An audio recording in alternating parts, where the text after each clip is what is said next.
Let me take you back 3 years before that moment, because the beginning is what makes the ending mean something. My name is Camille Osei Thornton. I am 38 years old. I am the Director of People Operations at Vantage Meridian Consulting, a mid-size management consulting firm headquartered in Nashville, Tennessee, with regional offices in 4 cities. I have held this role for 14 months. Before this role, I spent 8 years building a career in human resources and organizational development at 2 different firms, a career that was, in every measurable way, going exactly right until the day it was deliberately derailed by a woman named Brooke Callahan. I need to tell you about Brooke Callahan before I tell you anything else, because she is the reason this story exists and because understanding her is the only way to understand what happened when she walked through my door. I met Brooke at a company called Hartwell Group, a regional consulting firm in Nashville where I had worked for 3 years as an HR business partner. She joined Hartwell as a senior analyst in the strategy division 18 months into my tenure. She was 32, polished in the specific way of someone who had spent significant energy on how she was perceived, quick to establish alliances and slower to reveal her actual positions on anything. She was charming in a way that operated differently depending on her audience, warm and collegial with people above her, something else with people she considered lateral or below. I was lateral. I would learn what that meant for Brooke over the following months. The first sign was the meeting. In my second year at Hartwell, I led a cross-functional initiative to redesign the firm's performance review process, a project that had been requested by the managing director and that involved working with senior leaders across all divisions including strategy. Brooke was one of the representatives from strategy. She had opinions. They were not bad opinions. But she had a habit, I noticed it in the first meeting and catalogued it for future reference, of presenting other people's ideas back to the room as her own iterations. Not plagiarism exactly. Something more refined. She would absorb a concept, let it sit for one rotation of conversation, and then reintroduce it with her framing on it and her name attached. I noted this. I said nothing. There was nothing actionable to say. The project concluded successfully. The managing director sent a firm-wide email acknowledging the work. He named me specifically. He did not name Brooke, which was accurate, she had been a contributor but not a lead. 2 weeks later, things began to shift in ways that were initially too small to name. A meeting I had organized was rescheduled without my knowledge. A communication I had drafted was revised before it went out, not significantly, but enough that I noticed the change and could not identify who had made it. A colleague I was close to became slightly less available. Small things. Individual meaningless things that were collectively the beginning of something I did not yet have language for. What I had language for arrived 6 weeks later in the form of a meeting request from the head of HR, my own supervisor, a man named Gerald Fitch, for a conversation described only as a check-in. I went to that meeting with the ordinary mild preparation of someone attending a routine check-in with their direct supervisor. What I found when I sat down was not routine. Gerald told me, in the careful language of an HR professional being careful with an HR professional, that a concern had been raised. That a colleague had reported an incident, specifically, that in a recent cross-functional meeting, I had allegedly spoken over her repeatedly, dismissed her contributions, and made a comment that she had found exclusionary. I sat very still. I asked who had reported this. Gerald said he was not at liberty to disclose that in the initial conversation. I asked what meeting this had allegedly occurred in. He named the Performance Review Initiative. The project I had led. The project in which I had been the lead and Brooke had been a contributor. I thought about that for a moment. Then I said, as calmly and precisely as I could manage, I'd like to understand the specific incidents being described so I can respond to them accurately. Gerald provided a summary. I listened to it carefully. It described a version of 3 specific meetings that I recognized. I had been in those meetings, they had happened, but that I did not recognize in their characterization. The dynamic described was one of systematic dismissal and exclusionary behavior.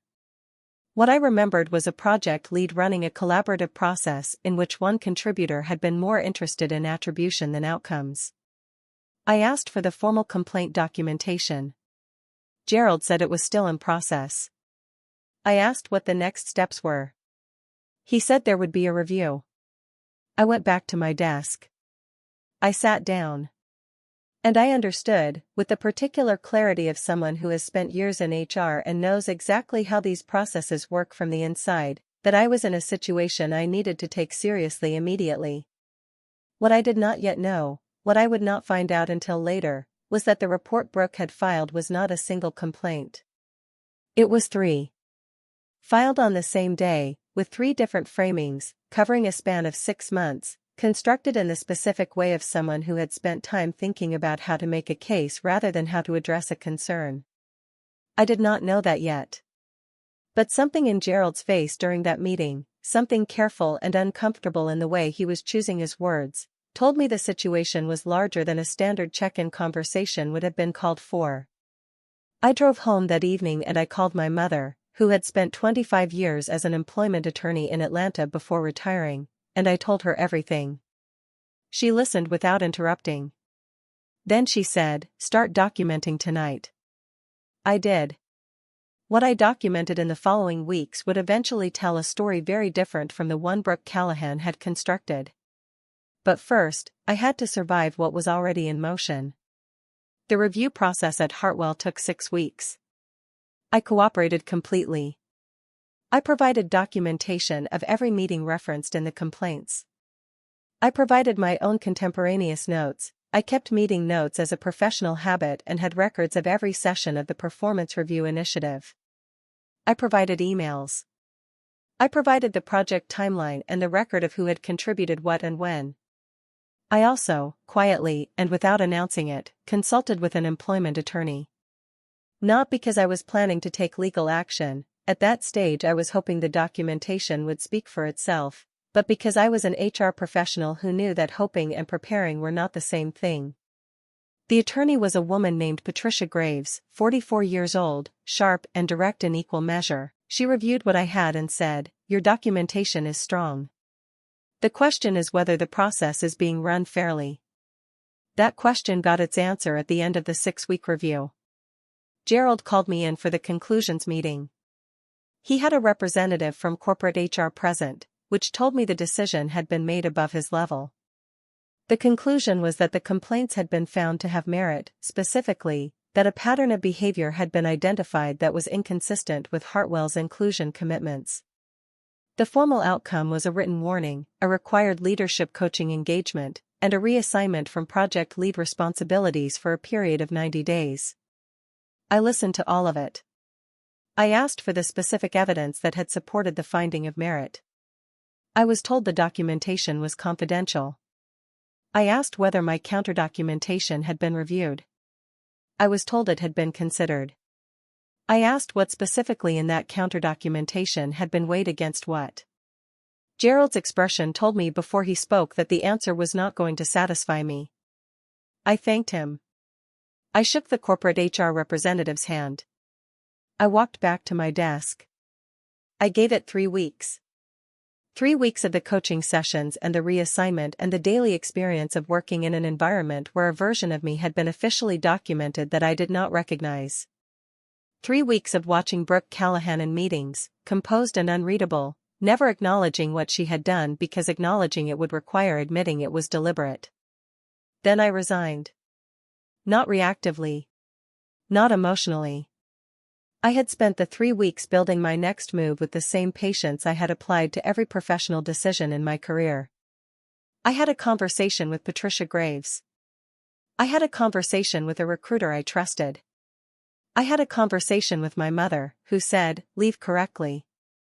Leave with every document you're entitled to take. Leave with your references protected. Leave in a way that doesn't give them a story." I left in a way that didn't give them a story. I sent a professional resignation letter. I gave 2 weeks' notice. I completed my transition documentation with the same thoroughness I brought to everything. I said goodbye to the colleagues who had been genuine. I walked out of Hartwell Group on a Friday afternoon with my personal items in a box and my professional reputation intact and a clarity that felt, after months of distortion, like clean air. Brooke Callahan watched me leave from across the open office floor. She did not say anything. Neither did I. But I remembered that moment. I filed it in the same place I file everything important. And I walked to my car. What happened in the 3 years between that Friday afternoon and the morning Brooke Callahan walked through my door with a visitor badge is the part of this story that nobody who knew Brooke would have predicted. But I had spent 3 years making sure I would be ready for exactly this. The 18 months after Hartwell were a reconstruction. Not of confidence, I want to be precise about that. My confidence in my own capabilities had not been broken by what Brooke had done. What had been disrupted was the external record, the formal documentation that sat in Hartwell's files and that I had no control over, the written warning that existed in the HR system of a firm I had given 3 years of good work to. That record was the thing I needed to rebuild around. I took a contract position at a smaller firm while I built my next permanent role. The contract was for 6 months. I used it the way I use every professional engagement, completely, with full attention to outcomes and relationships and the slow, consistent construction of a track record. The firm offered to extend. I declined because I had identified something better. Vantage Meridian Consulting had posted a senior HR business partner role. I applied. I went through 4 rounds of interviews. I was offered the position and I accepted it. I spent 12 months in that role making myself indispensable in the specific way that produces results rather than visibility, not politics, not positioning, but the kind of work that solves real problems for real people and builds the kind of professional trust that compounds quietly over time. At the end of 12 months, the director of people operations left to relocate. The managing partner of Vantage Meridian, a woman named Sandra Kwan, 52 years old, 20 years of consulting experience, the kind of leader who notices what is actually happening rather than what is presented to her, called me into her office. She asked if I was interested in the director role. I said yes. She offered it to me 2 weeks later. My name went on the door. And 14 months into that role, on an otherwise ordinary Tuesday morning, I was reviewing onboarding documentation for 3 new hires joining the strategy division when I saw a name on the list that stopped the motion of every other thought in my head. Brooke Callahan. Senior Strategy Analyst. Start date, this Monday. I sat with that information for 1 full minute. Then I picked up the phone and called Sandra. What Sandra said in that conversation would determine everything about how the next chapter of this story unfolded. And what I said back had taken me 3 years to be ready to say. Sandra listened to the full context, Hartwell, the complaints, the outcome, the resignation. I told her everything, including the parts that were uncomfortable to tell, including the formal written warning that was part of my employment history. I told her because she would find out regardless, and because telling her myself, completely and accurately, was the only move consistent with who I was. When I finished, she was quiet for a moment. How long have you known this hire was coming? She asked. I saw the onboarding list this morning, I said. You called me within the hour. Yes. Another pause. What do you want to do? That was the question I had been sitting with since I saw the name on the list. What did I want to do? Not what would feel satisfying in the immediate sense. I was self-aware enough to distinguish between those 2 things. But what was actually the right professional response to this situation? I want to disclose it to you formally and let you make the decision about whether it creates a conflict, I said. If you determine that I cannot objectively manage someone with this history, I will respect that determination. If you determine I can, I will manage her with exactly the same standards I apply to everyone on my team. Sandra looked at me for a long moment. I've watched you work for 14 months, she said. I've never seen you treat 2 people differently based on anything except their work. A pause. She reports to you through the strategy team lead. Your formal interaction with her will be minimal unless there's a performance or conduct matter. Understood. If there is ever a moment where you feel the history is affecting your judgment, you come to me immediately. Immediately, I agreed. Then we proceed, Sandra said. I went back to my office. I sat down. I looked at the name on the onboarding list for another long moment. Then I prepared for Monday. I prepared the way I prepare for everything, completely and specifically. I reviewed her resume, which was strong. I reviewed the notes from her interview process, which were positive. I noted what she was being hired to do and what she would need to succeed in the role and who on the strategy team she would be working with most closely. I prepared a standard onboarding plan. The same one I prepared for every new hire. I gave her no special accommodation and no particular scrutiny. I gave her exactly what I gave everyone, which was a fair start. And on Monday morning, I was standing in the hallway outside the strategy team workspace when the elevator opened and Brooke Callahan walked out with a visitor badge and a rolling suitcase and the particular composed confidence of someone arriving somewhere they felt entitled to be. She saw me in the half-second before I was visible to her full attention. And I watched her face do the thing faces do when reality arrives in a form they had not prepared for. What passed between us in that hallway was not a conversation. It was a reckoning delivered in complete silence. And it was only the beginning. She recovered quickly. I will give her that. The smile she had been wearing when she stepped off the elevator found its way back to her face within 2 seconds, slightly reconfigured, slightly more careful, but present. She walked toward me with the posture of a woman who had decided that composure was her best available option. "Camille," she said. "Brooke," I said. "Welcome to Vantage Meridian. I'll walk you to onboarding." I turned and walked. She followed. In 3 years of imagining what this moment might feel like, I had run many versions of it. The version where I said something precise and cutting that collapsed her composure entirely. The version where she apologized and I had to decide what to do with the apology. The version where she pretended nothing had happened and I had to manage the rage of being in the same room with someone who had deliberately damaged my career and was now performing normalcy. What I had not run, because it had seemed too simple, too quiet, was the version where I walked her to onboarding and handed her the standard new hire packet and introduced her to the administrative coordinator and explained the building access procedures, and did all of it with exactly the same professional neutrality I had used with every other new hire in 14 months. That turned out to be the version. Because here is what I understood in that hallway in a way I could not have understood it 3 years earlier, when I was still too close to the wound to see the larger shape of things. The most powerful response to someone who tried to use a system against you is to become the person who runs the system. Brooke had used HR processes to damage my career. She had filed complaints strategically, constructed a narrative with precision, and leveraged institutional mechanisms that were designed to protect people as weapons against a specific person. And now she was sitting in a conference room receiving her onboarding documentation from an HR department I led. In a building where my name was on the director's door. Working in a role where any conduct or performance matter involving her would come through my office. She had not built power. She had built a temporary advantage in a single context that no longer existed. I had built a career. The difference between those two things was sitting in that conference room in real time and I did not need to say a single word about it. I thought the Monday morning onboarding would be the most significant moment of this chapter. I was wrong. What happened 3 weeks later would make that hallway moment look like an introduction. The first 3 weeks were professionally unremarkable. Brooke was capable.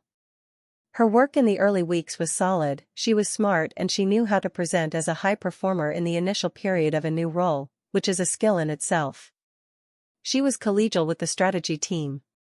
She was careful with me. Not servile, careful. The specific carefulness of someone who is acutely aware of a power dynamic and is navigating it consciously. I managed her the way I managed everyone. Which meant I barely managed her at all in the direct sense, because her day-to-day work went through her team lead, Marcus Chen, and only came to me at the level of departmental oversight.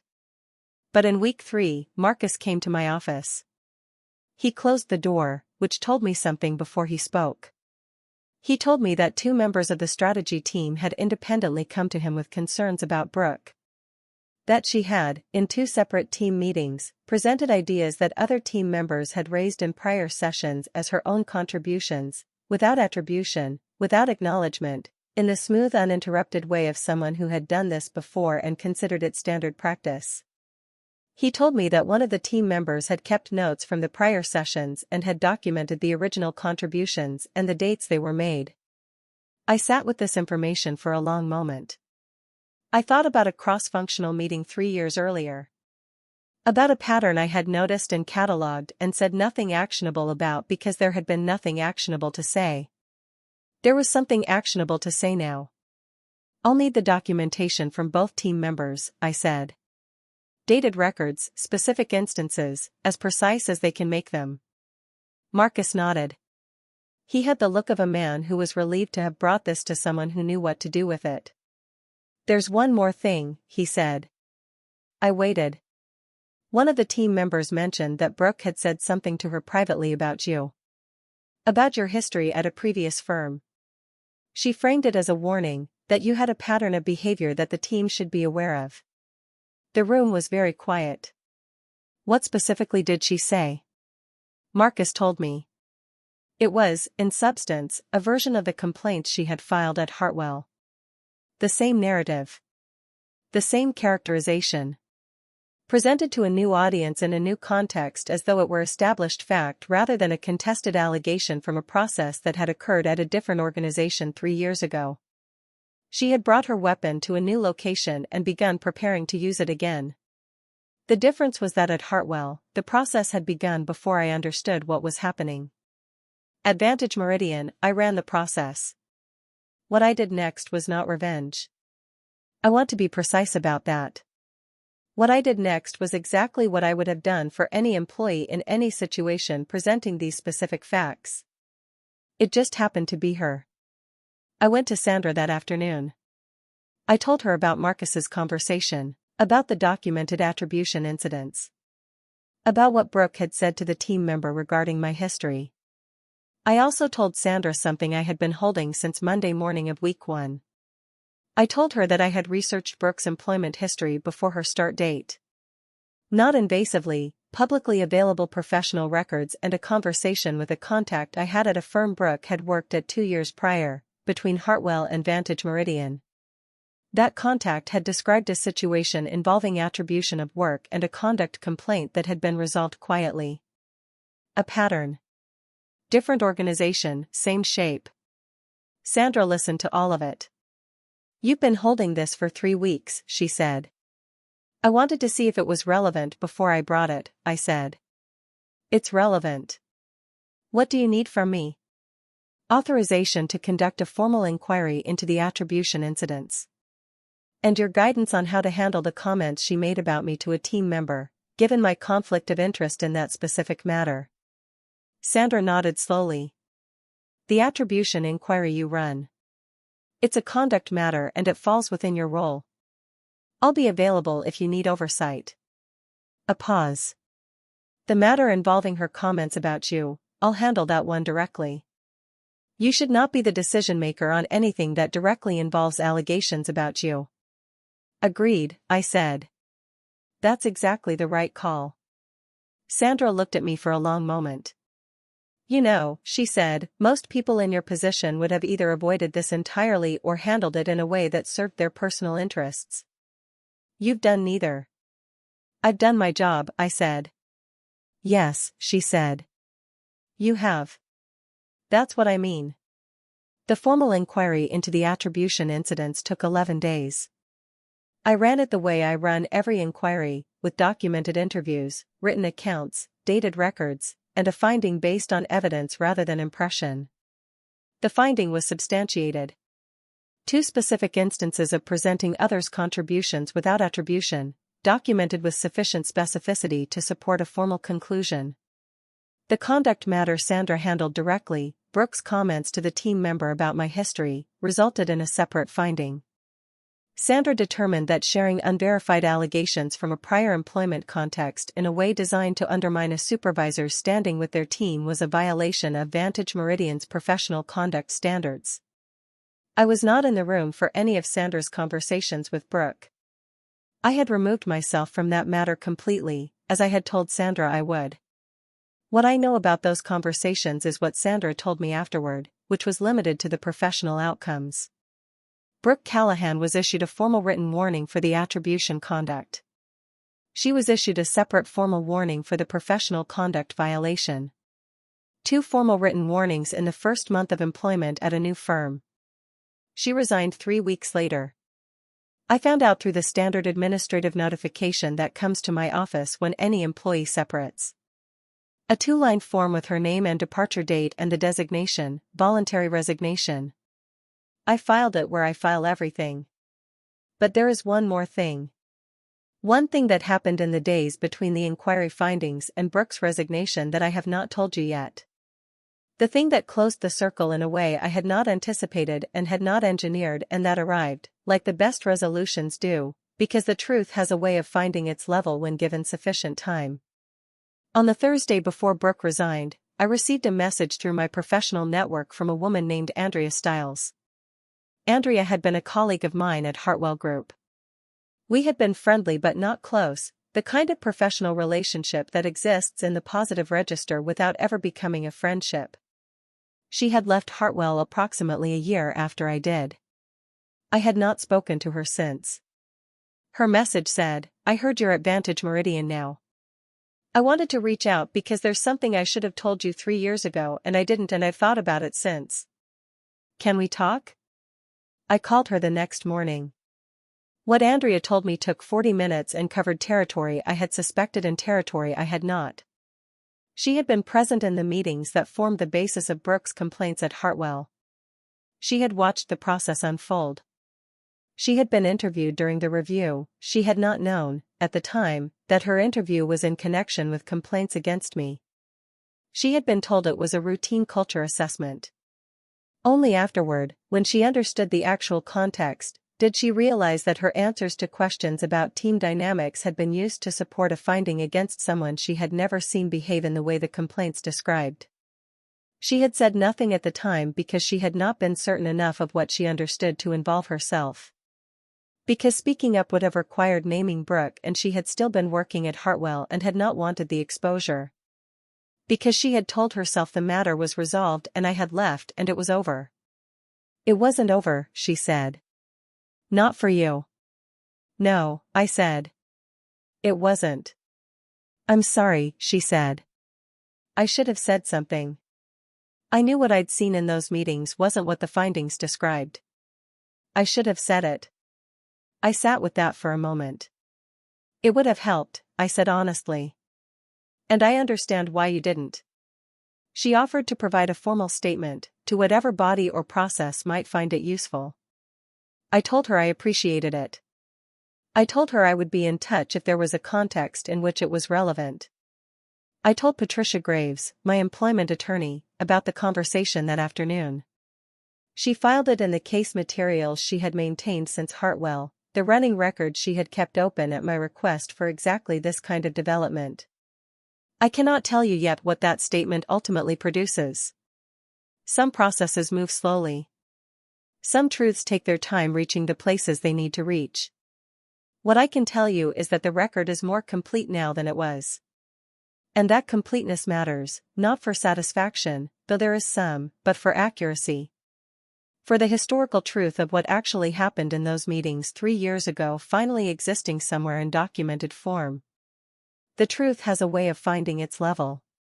It just sometimes needs time and patience, and a person who kept every document and never stopped building. I want to tell you about the Friday after Brooke resigned. I was in my office at 6 in the evening, later than usual, finishing the week's work. The building was mostly empty. The Nashville evening light was coming through the windows at the long golden angle of early autumn. I was reviewing a proposal for an updated onboarding program, one of the ongoing projects that I found genuinely engaging, the kind of work that reminds me why I chose this field. The kind of work that is about making systems better for people. That is what human resources is supposed to be. Systems that protect people and develop people and give people fair ground to stand on and be evaluated from. That is what Brooke had used against me. And that is what, 3 years later, working from a room with my name on the door, I spent my days building correctly. My phone lit up. A message from Sandra, "Good week. Go home." I smiled. closed the laptop, put on my coat.